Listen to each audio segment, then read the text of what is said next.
અમે પિક્ચર જોવા જઈ રહ્યા છે ગોધરા કડકનાથ. પાછળ અમારે કમલેશભાઈ કેમેરામેન બેઠા છે અને આ બાજુ બેઠા છે આપણા અભયસિંહભાઈ ડામોર, આ બાજુ ગોવિંદભાઈ બી બેઠા છે ને આ કોણ બેઠા છે જો હાથ તો કરો યાર. તો પિક્ચર જોવા જઈ રહ્યા છે કડકનાથ. હવે કડકનાથ મૂવી કેવું છે એ તો ખબર નથી, જઈએ પછી ખબર પડે. અમુક લોકોએ ઘણા બધા લોકોએ અમારી આદિવાસી સંસ્કૃતિનું આ પિક્ચર છે એટલે લોકોએ ઘણા બધા લોકોએ જોયું છે, પણ અમે જોયું નથી. લગભગ અઠવાડિયું 10 દિવસ થઈ ચૂક્યા છે, યા 15 દિવસ પણ થઈ ચૂક્યા છે એવું લાગે છે, પણ ખબર નથી અમને. પણ આજે જોવા જઈ રહ્યા છે. ઘણા દિવસથી ઈચ્છા હતી અમારી કે કડકનાથ મૂવી જોઈ છે, પણ આ કમલેશભાઈ જે પાછળ તમને જોવા છે ને મારી પાછળ બિલકુલ એ આજે કાલે કરી અને ફાઇનલી આજે એ દિવસ આવ્યો કે અમે પિક્ચર જોવા ગોધરા જઈ રહ્યા છે. કેમ કે અમારા દાહોદમાં અત્યારે ફિલહાલ જે ટોકીઝ હતી પણ એ બંધ છે. તો ઝાબવા અને ગોધરા બે ઓપ્શન હતા અમારા પાસે, પણ ઝાબવા જે 3:30 વાગે એટલે કે 3 વાગ્યાનો શો છે ને એ બંધ હતો આજના દિવસ માટે, યા લગભગ હવે બંધ છે એ ખબર નહીં, ગઈકાલે ચાલુ હતો. એટલે આજે ગોધરા અમે જઈ રહ્યા છે. તો હવે આપણા કમલેશભાઈ છે ને જે પાછળ બેઠા છે એ પણ કંઈક કહેશે આપણે આદિવાસી સંસ્કૃતિને લઈને યા આ ફિલ્મને લઈને પણ કંઈક કમલેશભાઈ કંઈક બોલશે. લો કમલેશભાઈ કઈ નથી બોલવું, બોલો.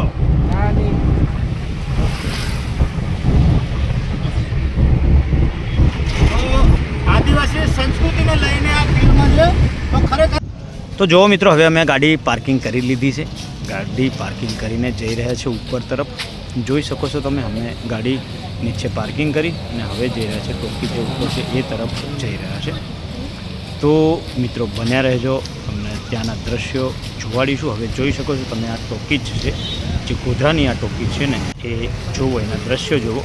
અમે જોઈ રહ્યા છીએ કે યાર કડકનાથ પોસ્ટર ક્યાં છે, ટિકિટ તો જોવાડો ખાલી આ બાજુ. તો હવે આ કમલેશભાઈને ગોવિંદભાઈ આગળ જઈ રહ્યા છે, અભયસિંહભાઈ પણ જઈ રહ્યા છે. અભયસિંહ ડામોર એનું ખાસ કેરેક્ટર આ કડકનાથ મૂવીમાં પણ છે. તો આ ટિકિટ જોઈ શકો છો તમે. આ 6 જણ અમે ગયા, એની ટિકિટો કમલેશભાઈ જોવાડી રહ્યા છે મિત્રો. તો હવે ટિકિટો જોવાડી રહ્યા છે. ત્યારે કડકનાથ મૂવીનું છે એટલે હવે નથી. અને અભયસિંહ ડામોર જે ફિલ્મો જોડાવે છે ને એ અભયસિંહ ડામોર પણ આપણી સાથે છે. તો હવે તમે જોઈ શકો છો અમે અહીંયા નીચે તરફ જઈ રહ્યા છીએ મિત્રો. જોઈ શકો છો અમે નીચે તરફ જઈ રહ્યા છીએ.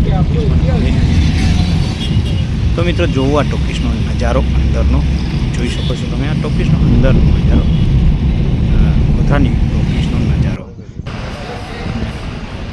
હવે મિત્રો અમે ત્યાંથી નીકળી ગયા પિક્ચર જોઈને અને એક હોટલ પર ઊભા છે ચા નાસ્તો કરવા માટે, એ પણ તમને જોવાડી રહ્યો છું. તો તમે જોઈ શકો છો મિત્રો. હવે અહીંયાથી ચા નાસ્તો કરી અને ઘરે જતા રહીશું. વસ્તુ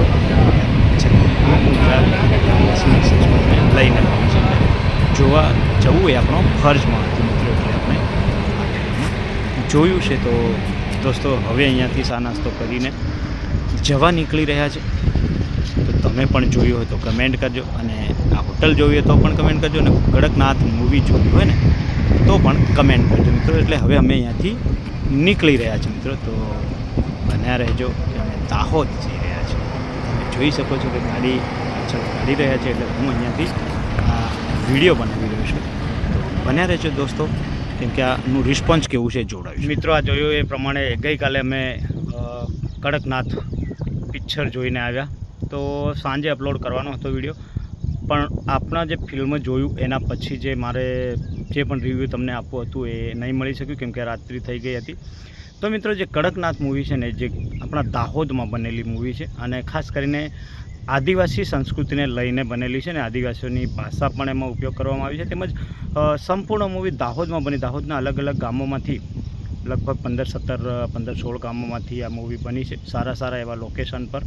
અને ખૂબ સરસ મૂવી બની છે, જેથી આદિવાસીઓએ ખાસ કરીને સપોર્ટ કરવો જોઈએ. અને હું તો કહું છું કે ગુજરાતના જેટલા પણ આદિવાસીઓ છે એ આ મૂવીને સપોર્ટ કરે અને જોવે, સાથ સહકાર આપે. તો આપણા સંસ્કૃતિ પર મૂવી છે, અને ખાસ કરીને દોસ્તો આપણા દાહોદમાં બનેલી છે ને, એટલે ખુશીની વાત છે કે દાહોદમાં આ ફિલ્મ બન્યું છે. તો હવે આપણી સમાજને પણ કંઈક ને કંઈક સંદેશો આપવા માંગે છે. ને મને તો સ્પેશિયલી એ ખબર પણ નહોતું કે કડકનાથ મૂવી એટલે કડકનાથ એટલે શું, કેમ કે આપણે માંસાહારી વ્યક્તિ છે નથી, આપણે આ માંસ મટનમાં જાણતા નથી. એટલે દોસ્તો મને એ ખબર નહીં હતી પર્સનલી, પણ છતાં પણ કહું છું કે સારું એવું સીન લીધું છે. અને બિલકુલ ફિલ્મ જેવું લાગતું નથી જાણે કે એક્ટિંગ કરી હોય કલાકારોએ એવું નથી લાગતું. આ તો રિયાલિટી જેવું લાગે છે કે કોઈ કલાકારોએ કલાકારી કરી હોય, એક્ટિંગ કરીને બનાવ્યું હોય એવું તો મને પણ બિલકુલ લાગ્યું નથી. અને સાચું બિલકુલ હકીકત હોય ને એવું લાગ્યું. કેદારનાથની વાત હોય, કાળી ડેમનું દ્રશ્યો છે, તેમજ રોઝમના દેવઝરીના દ્રશ્યો છે, આપણા દાહોદના અને અલગ અલગ વિસ્તારોમાંથી દ્રશ્યો છે ને ગામડાના, ખાસ કરીને ગામડાના દ્રશ્યો છે, અને ખૂબ સુંદર રીતે પ્રસ્તુત કર્યું છે મિત્રો. તો સાથ સહકાર આપજો અને આ મૂવીને વધુમાં વધુ લોકો જુઓ. અને ખાસ કરીને મારો એક સંદેશો છે ડાયરેક્ટર સુધી જવો જોઈએ વિડીયો, અને એ હીરો સુધી, એક્ટરો સુધી પણ જવો જોઈએ કે યાર એના સ્થાનિક લોકોને પણ આવી મૂવીમાં લેવું જોઈતું હતું, અને ખાસ કરીને આદિવાસીઓને લેવું જોઈતું હતું, અને અમારા જેવાને લેતા તો ખૂબ મજા આવતી એવું પણ મને લાગ્યું છે દોસ્તો. એટલે ખરેખર આવનાર સમયમાં કદાચ ફરીથી આવી મૂવી બને તો અહીંના સ્થાનિક લોકોને, સ્થાનિક આદિવાસીઓને પણ એમાં સમાવેશ થાય એવો પણ હું આ સંદેશો એમના ડાયરેક્ટર સુધી પહોંચાડું છું. અને બિલકુલ દેશી ભાષા નથી, એટલે બિલકુલ આદિવાસી ભાષા પણ 100% ઉપયોગ કરવો જોઈએ. તો આદિવાસી ભાષા છે, આદિવાસી કલ્ચર તો છે જ, પણ હજુ સુધી વધુ ઉપયોગ કરવો જોઈતો હતો મિત્રો. એટલે ખૂબ સારું એમ તો છે, અને એક્ટિંગ જેવું નહીં, ખૂબ સુંદર મૂવી છે. એટલે વધુમાં વધુ લોકો જોશે એવી હું આશા રાખું છું મિત્રો. વધુમાં વધુ આ વિડીયોને શેર કરજો.